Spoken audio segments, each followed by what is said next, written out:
Hello दोस्तों, मेरा नाम प्रियंका और मेरे क्लास में आप सभी का स्वागत है। आज की क्लास में हम जनवरी माह के प्रतियोगिता दर्पण बुक में दिया गया चैप्टर अस्मरणीय तथ्य जो राष्ट्रीय एवं अंतर्राष्ट्रीय घटनाक्रम पर आधारित है, इसे हम कवर करेंगे।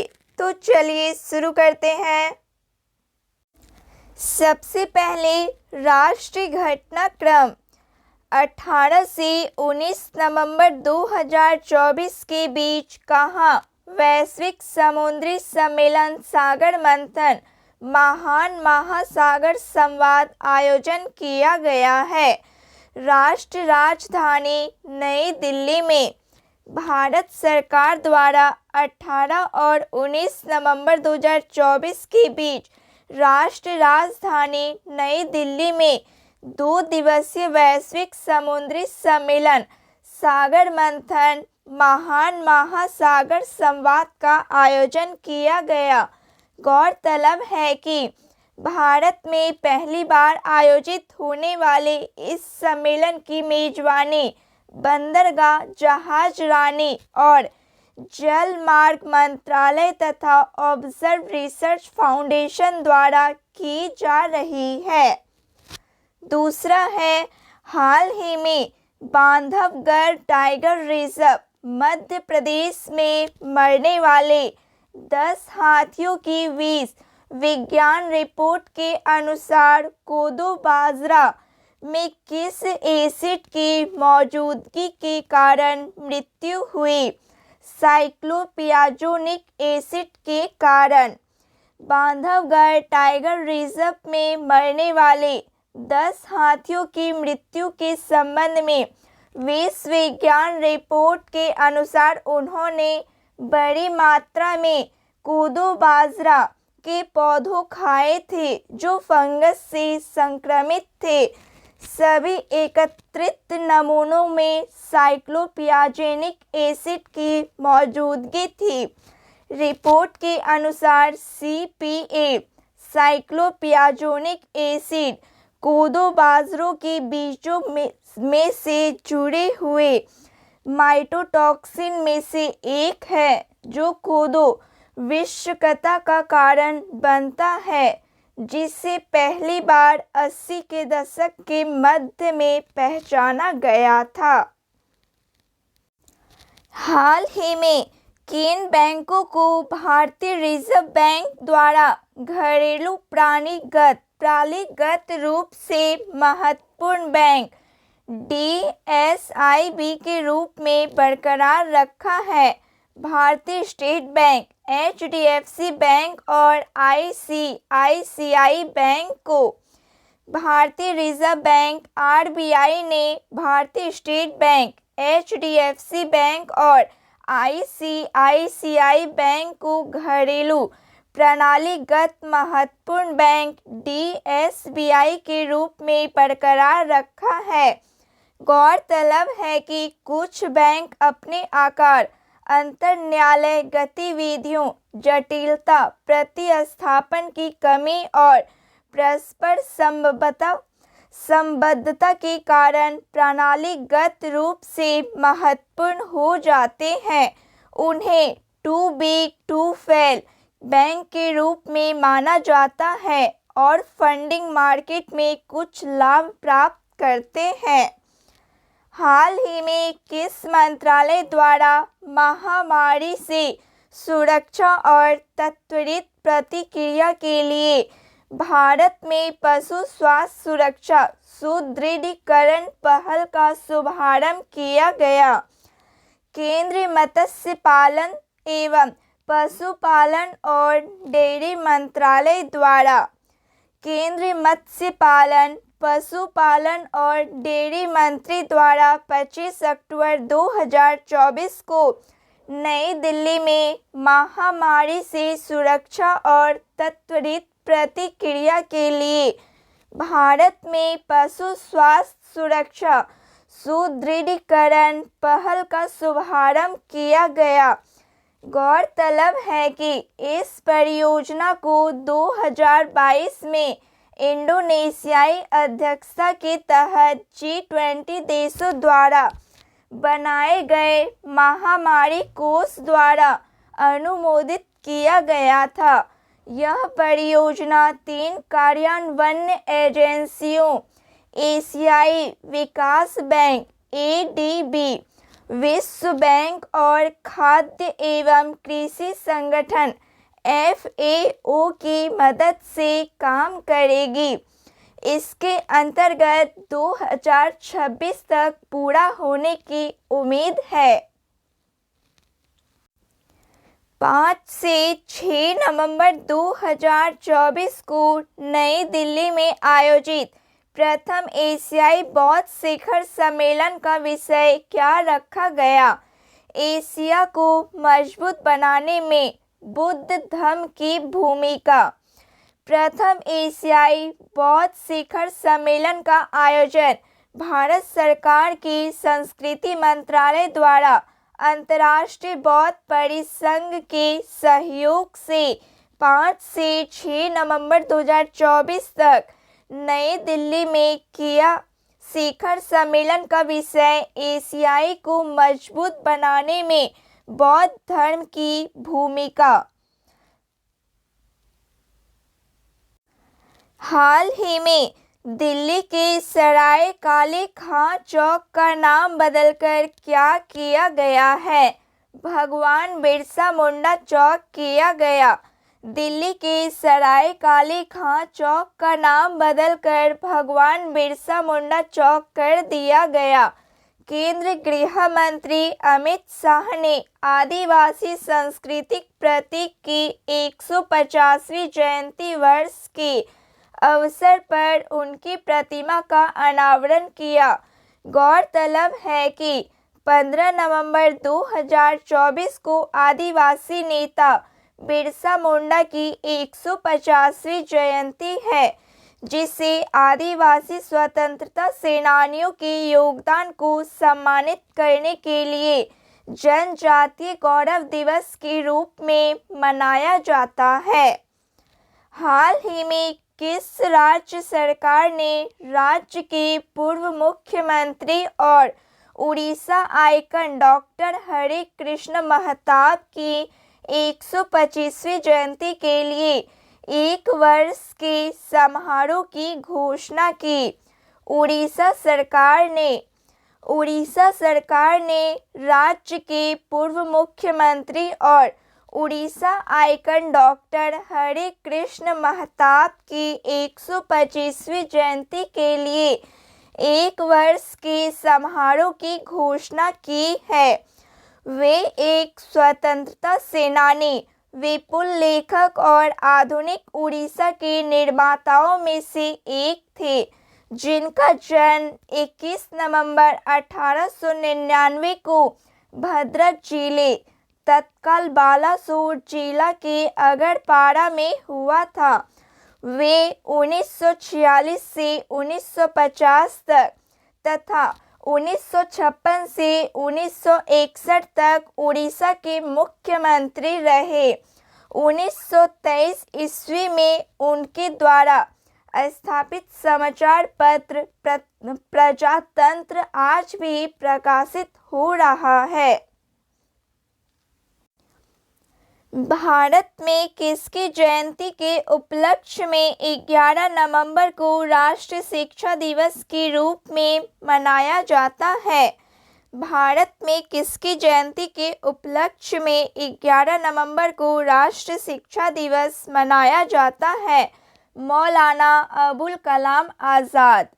मौलाना अबुल कलाम आज़ाद की जयंती के उपलक्ष्य में 11 नवंबर को राष्ट्रीय शिक्षा दिवस के रूप में मनाया जाता है।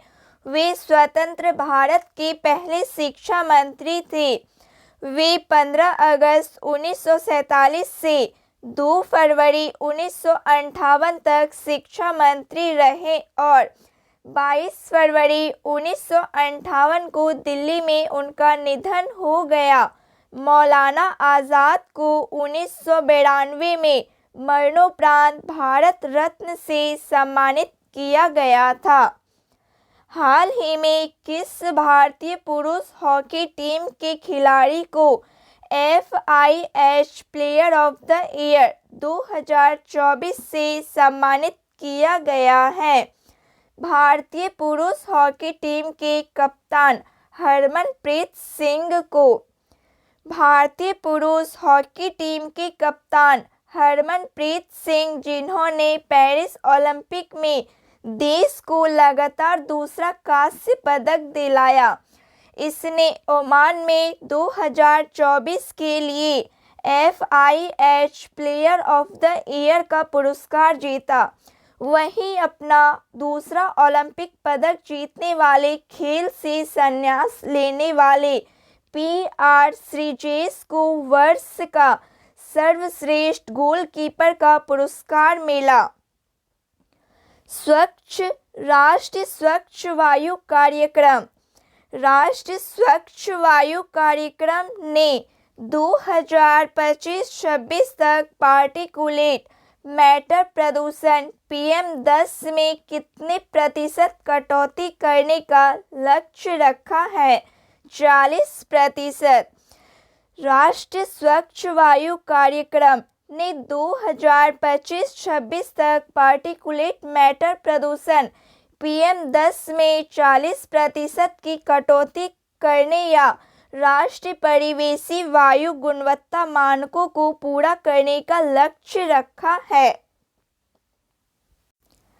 6 नवंबर 2024 को प्रारंभ प्रधानमंत्री विद्या लक्ष्मी योजना का उद्देश्य है छात्रों को वित्त सहायता प्रदान करना उद्देश्य है। 6 नवंबर को शुरू की गई PM विद्या लक्ष्मी योजना एक नई केंद्रीय क्षेत्र की योजना है, जिसका उद्देश्य छात्रों को वित्त सहायता प्रदान करना है। इस योजना के लिए 2024 से 25 से 2030-31 की अवधि के लिए 3600 करोड़ का परिव्यय किया गया है और इस योजना के तहत दी जाने वाली ऋण ब्याज सब्सिडी से लगभग 7 लाख नए छात्रों को लाभ मिलने की उम्मीद है। हाल ही में किस भारतीय इतिहासकार को प्राचीन इतिहास के क्षेत्र में उनके योगदान के लिए PG राष्ट्रीय पुरस्कार 2024 से सम्मानित किया गया? रोमिला थापर को।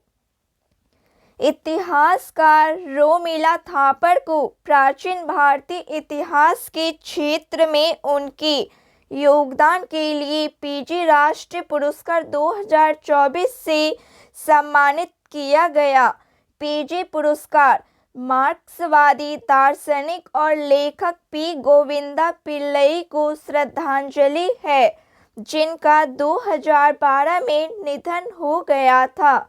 यह पुरस्कार PG संस्कृति केंद्र द्वारा प्रदान किया गया, जिसकी स्थापना 2019 में हुई थी। अंतर्राष्ट्रीय घटनाक्रम। विश्व मधुमेह दिवस 14 नवंबर पर लेसेंट की रिपोर्ट के अनुसार विश्व की कुल मधुमेह पीड़ित वयस्कों में भारत की हिस्सेदारी कितनी है? भारत की हिस्सेदारी 1/4 है।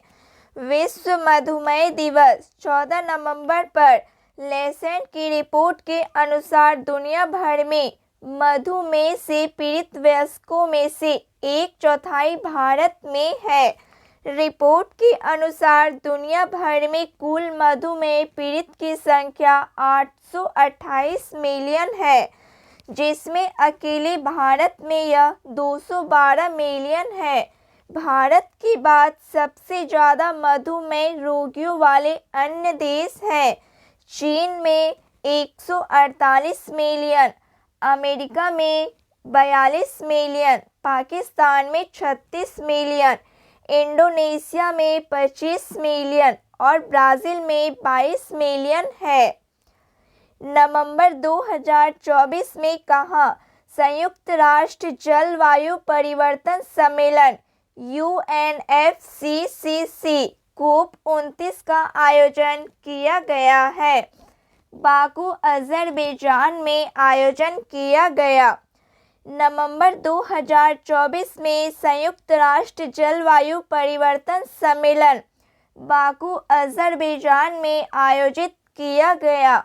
गौरतलब है कि COP या पार्टियों का सम्मेलन जलवायु परिवर्तन पर संयुक्त राष्ट्र फ्रेमवर्क कन्वेंशन UNFCCC के सदस्यों की वार्षिक बैठक 1992 में हस्ताक्षरित एक अंतर्राष्ट्रीय समझौते पर जलवायु वार्ता के आधार पर प्रदान किया है। हाल ही में अत्यधिक चर्चा में रहे जापानी अंतरिक्ष यान लिग्नोसैट की प्रमुख विशेषता क्या है? विश्व का पहला लकड़ी पैनल वाला उपग्रह है। जापानी अंतरिक्ष यान लिग्नोसैट विश्व का पहला लकड़ी पैनल वाला उपग्रह 5 नवंबर 2024 को अंतरिक्ष में प्रक्षेपित किया गया। इसे क्योटो यूनिवर्सिटी और होम बिल्डर सुमितो फॉरेस्ट्री ने विकसित किया है। लिग्नोसैट की प्रत्येक तरफ की लंबाई केवल 4 इंच 10 सेंटीमीटर है तथा इसका वजन 900 ग्राम है। उपग्रह के पैनल एक प्रकार के मैग्नोलिया पेड़ से बनाया गया है। हाल ही में किस देश द्वारा प्रतिभाशाली प्रारंभिक पेशेवरों के लिए गतिशीलता व्यवस्था योजना मैट्स का शुभारंभ किया गया है? ऑस्ट्रेलिया द्वारा मैट्स योजना की शुरुआत की गई। ऑस्ट्रेलिया के गृह विभाग के अनुसार MATES भारतीय विश्वविद्यालय के स्नातकों के शुरुआती कैरियर वाले पेशेवरों को 2 वर्ष के लिए ऑस्ट्रेलिया में काम करने का मौका देता है। गौरतलब है कि मैट्स की स्थापना 23 मई 2023 की प्रवासन और गतिशीलता साझेदारी व्यवस्था MMPA के तहत की गई। MMPA एक द्विपक्षीय ढांचा है जो अवैध और अनियमित प्रवास से संबंधित मुद्दों को संबोधित करते हुए दोनों देशों के बीच 2 तरफा प्रवास और गतिशीलता का सामर्थ्य और संवर्धन करता है। 20 नवंबर 2024 को जारी किए गए परिवर्तन प्रदर्शन सूचकांक में भारत की रैंक रही। 20 नवंबर 2024 को जारी किए गए जलवायु परिवर्तन प्रदर्शन सूचकांक में भारत की रैंक क्या रही? 10वीं रैंक रही। जलवायु परिवर्तन प्रदर्शन सूचकांक 2025 में German watch new climate institute और क्लाइमेट एक्शन नेटवर्क द्वारा जारी किया गया। इसमें भारत की 10वीं रैंक रही। गौरतलब है कि यह सूचकांक 63 देशों में यूरोपीय संघ जलवायु संरक्षण प्रदर्शन का मूल्यांकन करता है जो सामूहिक रूप से वैश्विक ग्रीन हाउस गैस उत्सर्जन के 90% से अधिक के लिए जिम्मेदार है। CV रामकृष्णन जिनका हाल ही में निधन हुआ। वर्ष 1955 में कहाँ MS यूनिवर्सिटी की स्थापना की थी? बड़ोदरा में। नोबेल पुरस्कार विजेता वेंकी रामकृष्णन में पिता प्रोफेसर कोमरलिंगम V रामकृष्णन का 9 नवंबर 2024 को कैम्ब्रिज यूनाइटेड किंगडम में निधन हो गया। वह 98 वर्ष के थे। प्रोफेसर CVR जैसा कि वे लोकप्रिय रूप में जाने जाते थे। 1955 में बड़ोदरा में Maharaja Sayaji Rao university of Baroda MSU में जैव रसायन विभाग की स्थापना की और बहुत कम उम्र में इससे पहले विभाग अध्यक्ष बने। विक्टोरिया केजर थेलविक, जिन्होंने हाल ही में 73वीं मिस यूनिवर्स का खिताब जीता, किस देश से संबंधित है? डेनमार्क देश से संबंधित है। डेनमार्क की 21 वर्षीय विक्टोरिया केजर थेलविक को 73वीं मिस यूनिवर्स का ताज पहनाया गया, जो इस प्रतिष्ठित सौंदर्य प्रतियोगिता के इतिहास में डेनमार्क की पहली जीत है। इस प्रतियोगिता में मेक्सिको की मारिया फर्नांडा बेल्ट्रान प्रथम उपविजेता रही, जबकि नाइजीरिया की निदिम्मा अतिशिया द्वितीय उपविजेता रही। हाल ही में किसी मॉरिशस का नया प्रधानमंत्री नियुक्त किया गया है? डॉक्टर नवीन राम गुलाम को मॉरिशस का प्रधानमंत्री नियुक्त किया गया। गौरतलब है कि वह एक दशक बाद इस पद पर लौटे हैं, जब उन्होंने गठबंधन ने आम चुनाव में संसद में लगभग पूर्ण बहुमत हासिल किया था। ब्रिटिश लेखिका समांथा हार्वे ने ऑर्बिटल के लिए किस श्रेणी में बुकर पुरस्कार जीता? फिक्शन श्रेणी में। ब्रिटिश लेखिका समांथा हार्वे ने ऑर्बिटल के लिए फिक्शन श्रेणी का बुकर पुरस्कार जीता। यह एक लघु आश्चर्य से भरा उपन्यास है जो अंतर्राष्ट्रीय अंतरिक्ष स्टेशन की पृष्ठभूमि पर आधारित है। गौरतलब है कि हार्वे 2019 की बाद पहली महिला बुकर विजेता है। 5 से 7 नवंबर 2024 लंदन में आयोजित विश्व यात्रा मार्ट के दौरान भारत के पर्यटन मंत्रालय द्वारा किस अभियान को चलाया गया है? चलो इंडिया अभियान को चलाया गया। भारत के पर्यटन मंत्रालय ने लंदन में विश्व यात्रा मार्ट के दौरान अपने चलो इंडिया अभियान का शुभारंभ किया। चलो इंडिया भारत में अधिक विदेश पर्यटकों को लाने के लिए अपनी तरह की पहली पहल है, जिसमें सरकार प्रवासी सदस्यों के मित्रों को मुफ्त वीज़ा प्राप्त करने की अनुमति देगी। गौरतलब है कि भारत आने वाले पर्यटकों के लिए ब्रिटेन तीसरा सबसे बड़ा स्रोत बाजार है। स्विस वायु गुणवत्ता रेटिंग एजेंसी IQ एयर के अनुसार पाकिस्तान का कौन सा शहर विश्व का सबसे प्रदूषित शहर है? लाहौर। स्विस वायु गुणवत्ता रेटिंग एजेंसी IQ एयर के अनुसार पाकिस्तान का लाहौर दुनिया का सबसे प्रदूषित शहर बना हुआ है, जहां वायु गुणवत्ता सूचकांक AQI 1000 से अधिक दर्ज किया गया है। संयुक्त राष्ट्र जलवायु वार्ता में जारी एक नए डेटा के अनुसार ग्रीन हाउस गैस उत्सर्जन के मामले में विश्व का शीर्ष शहर कौन सा है? शंघाई चीन शहर है। संयुक्त राष्ट्र जलवायु वार्ता में जारी एक डेटा के अनुसार एशियाई और अमेरिका के शहर ग्रीन हाउस गैस उत्सर्जन की सबसे बड़ी योगदानकर्ता है। इस सूची में शंघाई पहले स्थान पर है, उसके बाद टोक्यो, न्यूयॉर्क और ह्यूस्टन का स्थान है। तो फ्रेंड्स, आज के लिए बस इतना ही। जय हिंद, थैंक यू।